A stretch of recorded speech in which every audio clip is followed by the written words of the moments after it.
Hi again, everyone. Another message, this one through Facebook. I'm about to read.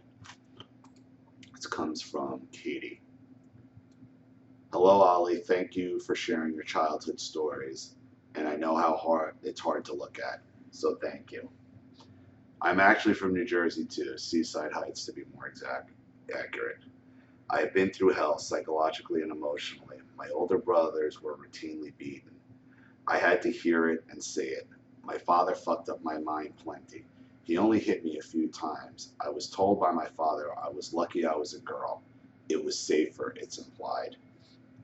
My poor brothers were boys, and I think it was set up for them to hate me. My brother Doug resented me. He really had a hatred for me for a long time. Anyway, and that's pretty common when one's getting beaten and the other one seems that like they're not. They are going to build that resentment.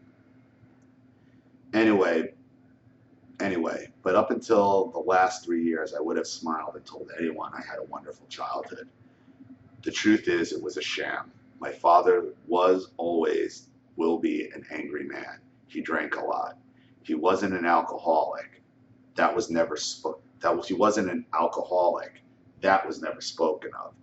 It wasn't a word I associated with him until years later when he was being left by mother. He proclaimed he was an alcoholic and in AA, and he was desperate to win my mother back. My mother, very self-sacrificing, took little care of herself and always told us everything she ever did for us. And by the way, all she did was for us. My memory is horrible, but what I do remember has been enough to figure it out. My father raged and abused my brothers almost every day. We were told out we were told out father we were told our father was far better than most fathers. And that's something that narcissistic abusers like to do. They always like, because it's something my mother always used to do as she was beating me and after something bad went down. She'd always say, oh, well, so and so's mother did this, so and so's father did that, so and so. They always want to point at examples of what they think is worse. So you think what you're going through isn't a big deal and isn't that bad. It's a pretty common tactic. Because he worked, I'm serious. And all because we were given CD players and TVs. We were bought things and told how rare it was for parents to do this. That's a lot of bullshit. While my brothers were being called fags and pussies, getting hit, these things were always brought to their attention. You have all this. You're being ungrateful.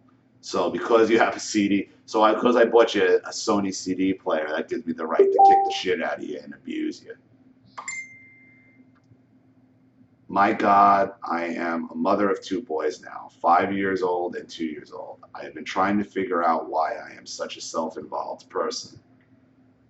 Why, as a mother, I rage and freak out over bullshit, nothing things, because that's what you've been conditioned to do. That's why. And in public, I'm a fake person. Being aware of this for the past 3 years had led me to be on lithium, and then Adderall for concentration and Xanax for my panic attacks and constant anxiety. Talk therapy. I hated being a phony person, and really more than anything, I hate that I was acting like him. All the promises I made to my kids before they were born were so beautiful, and I have been such an asshole, so scary and so mad. I didn't know about covert our I didn't know about covert our success, and I only thought there was a narcissist, and I thought that a person was full of themselves and vain. While I'm not vain, I don't like myself. I have no self-esteem, and we've talked about that. When we start taking the roles of the narcissist, but you're realizing that it's wrong and you want to change it. And it is based a lot on having not liking yourself and having no self-esteem.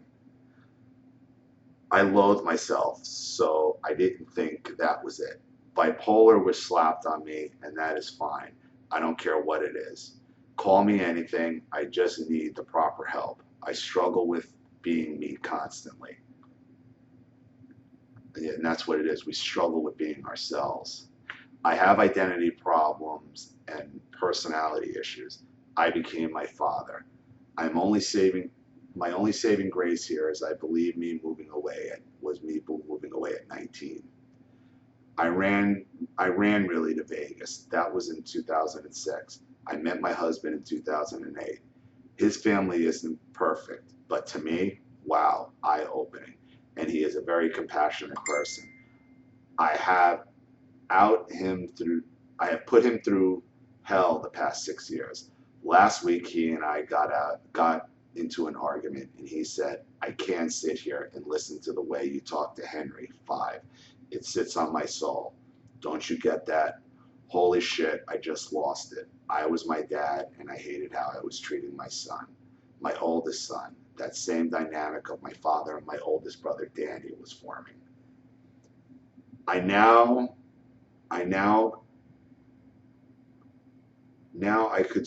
I could keep talking and talk at length and in circles. But I would say my brother Danny took his life. But I will say my brother Danny took his life in 2007. In my brother's suicide letter, he says goodbye to my father in a sec. And that part always made me uncomfortable because my brother seemed so apologetic or trying to make him happy. And it always just troubled me so much. Like, why are you trying to make him happy? Now isn't the time to eat any more shit, I thought. Tell him the truth about how you feel. But he just says, I understand it wasn't easy for you being a young father, staying, taking care of us kids. Thank you so much for loving us and staying with mom.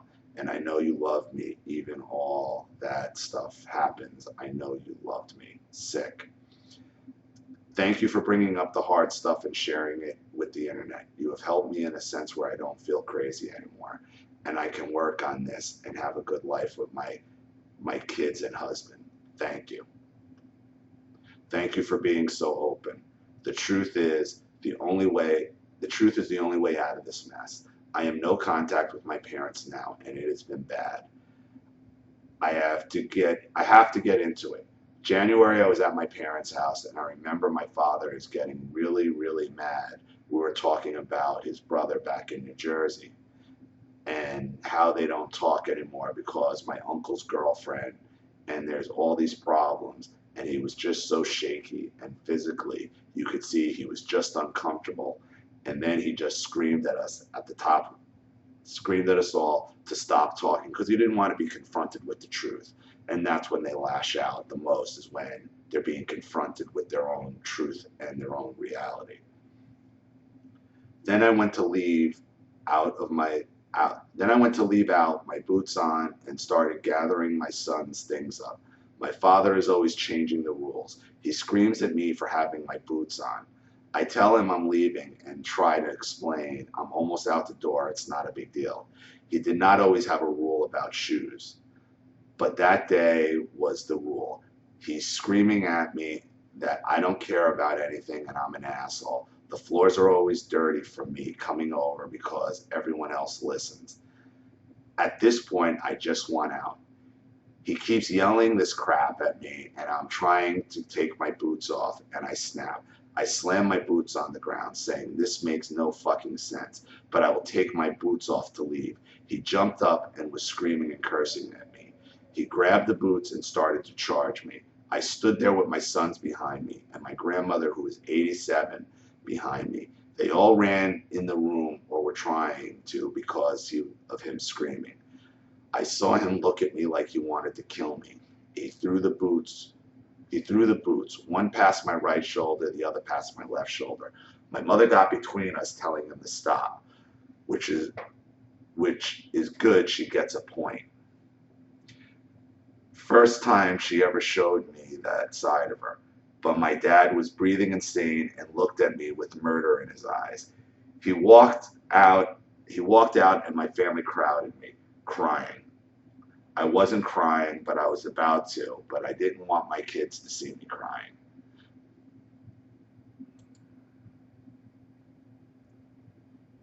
But I remember he came back in and I went over to him and said, Dad, I mouthed off, I threw the boots down. I did that part and I'm sorry.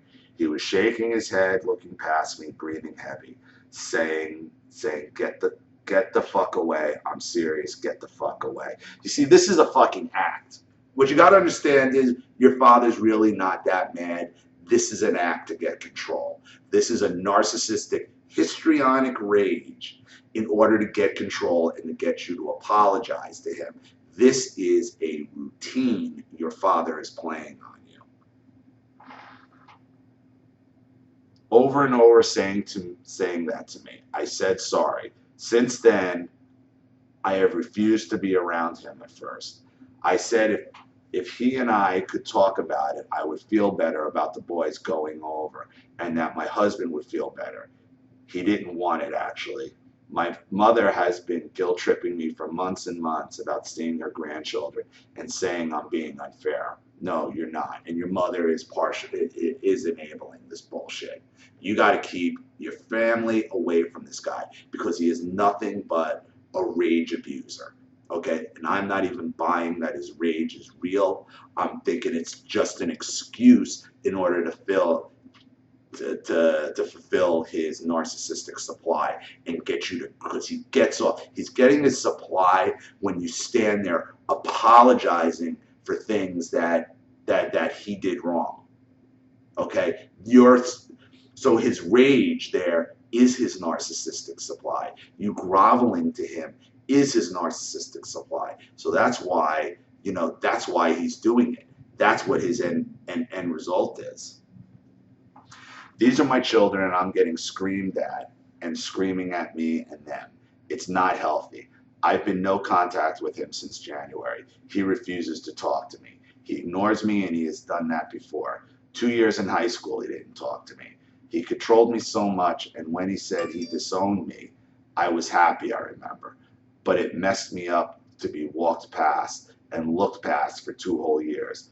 So mom's guilt trip stuck, and she didn't hear anything I'm saying. I am seeing a therapist about boundaries. I don't want the kids around them. And the more I read and see, I should be careful about my mom too. Exactly, that's what I told you. Cut them all out because she's part of the enabling process. She wants you there because she's catching his bullshit, and she wants you to be able to pass off some of his bullshit back out onto you. Your mother's no better, really, because she stood up. Because your mother got involved when he's throwing shoes at you? Wow, that's what you're supposed to do. Again, the enabler wants credit for shit you're supposed to do. No, no, no, no, no. Okay? Wow, that's what any decent human being does when somebody acts like that. They get involved and they stop it. You don't deserve credit for that. She stole money from me too when I was 16. For how long? Who knows? I caught her at Commerce Bank using my ATM card. She told me I always take money out and put it back in. Man, my mother would do that as well. She'd use my credit card. Not that she needed it, she just did it to do it. Like my wife's father used to steal her Metro card and just think he was entitled to it. She told me I always take money and put it back. Same thing with her mom, my grandma. Took her money, made her feel crazy and old.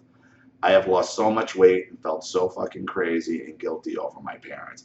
I have been eating more since reading about this family cycle. I am angry and eating about it. I won't waste another second, and I'm scared about therapy, but I need the truth. I know what he is doing now or has been doing, and her, so I still have a chance here. I won't flood your inbox with stuff constantly, promise. The New Jersey thing makes me feel comfortable, I guess. But I guess to respect boundaries. Should I tell my therapist I think I'm a covert narcissist? That is just my opinion. And that I will be okay with waiting for her diagnosis. It's crazy for a person to admit they are so worried. To admit that so I am worried about how to present it to her. Sorry for the novel. My parents have a trail of bodies, I call it. People they hurt, like you mentioned.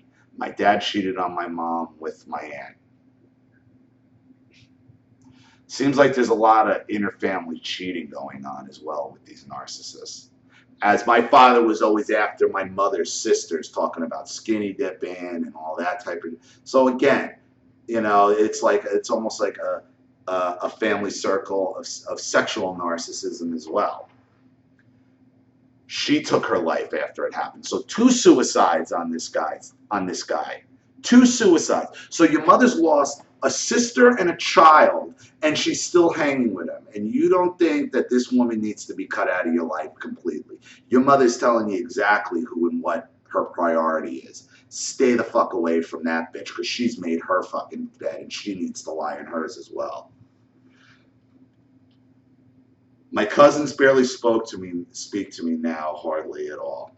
So much more I keep remembering. His AA phone call, he said he had nothing to apologize for, to me. So then why did he call you? If it was his AA phone call? He's just manipulating the AA people. He's getting a narcissistic supply out of being able to stand there and my poor life and what drove me to alcohol. He's on alcohol because he's a fucking dickhead. That's why. I was the easiest person on his list. You cheated on my mother. He was mad at me, said I was out of line and no right to be mad at him. Found out my parents were swingers when I was a teenager. Mine too, joined the club. My mom told me, thanks. My kids' parents too. He hung up with me on his AA 12-step crap call. Sorry, done. So easy to keep going. I'm done. Well, wow. And again, everybody, we are seeing the same traits over and over and over again. Your mother lost her son and her sister due to this guy's abuse, and she still hangs out and wants you to bring your kids around him. Are you serious? Are you serious? I don't think so. I don't think so. This is another case of an enabler looking for pity, looking to push abuse off on you. Okay, and I'm not even buying your father's rage is real. Your father's rage is nothing more than another tactic for sympathy and abuse so he can go carrying on, abusing everybody in his path. So, and again, narcissists never ask the question, am I a narcissist? You have narcissistic tendencies because of look at what you've been raised in. But a narcissist never will even admit they're a problem. So always remember that. Thank you for your messages. I appreciate them. I hope this helped out anybody who's watching. Again, if you enjoy this channel and if this channel's helping you out, please consider donating to the GoFundMe link in the description box. And if you do donate and you want your story read, I will immediately make a video for you and let you know what I think. And again, you don't have to donate to the GoFundMe because I'm going through a lot of messages. I got hundreds and thousands of, actually thousands of them to read through. Not even to read through because I do read these cold, to go through and to make videos about. So thank you again for your story. The GoFundMe link is in the description box. This is Ollie Matthews. I'll see you all again very shortly. Take care, everybody. Bye.